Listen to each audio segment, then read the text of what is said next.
আমি মুন্নি বাংলাদেশ থেকে আসছি জর্ডানে। এখানে আসছি প্রায় 8-9 মাস চলে।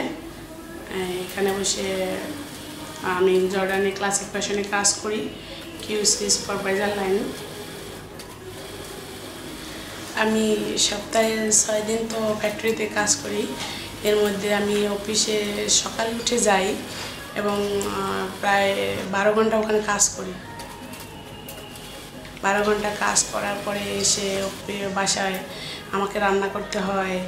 রান্না করে তারপরে খাওয়া দাওয়া করে প্রায় রাত 8টা-9টা বাজার পরে আমি আবার শুই। আবার সকালে উঠে আমার সেই কষ্টের মধ্যে থেকে উঠে আমাকে আবার যেতে হয় অফিসে তাড়াতাড়ি। অফিস থেকে এসে এভাবে 6 দিন আমাকে কাটতে হয়। একদিন হলিডে, একদিন প্রায় শুক্রবারে বাসায় বসে থাকি।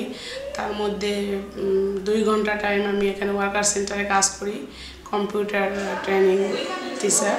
আমি বাংলাদেশে বসে কম্পিউটার ক্লাস, যখন আমি ক্লাস 9 থেকে 10 এসএসসি পরীক্ষার পরে বিশেষ করে আমি তখন কম্পিউটার করে শিখি। আর তখন শিখে সার্টিফিকেট পাই ওখান থেকে। এখানে এসে তারপরে আবার দেখা যাচ্ছে যে আমার কাজের ফাঁকে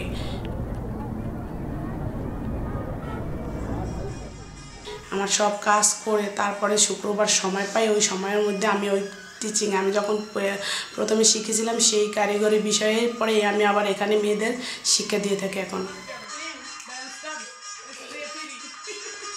বাঙালি, ইন্ডিয়ান, শ্রীলঙ্কান স্টুডেন্ট সবার মাঝে কাজ করে হ্যাপি আমি। খুব ভালো লাগে আমার। এটাই আমার আশাবাদী যেন আমি আরও ভালো কাজ করতে পারি, আরও সবাই শিক্ষা দিতে পারি।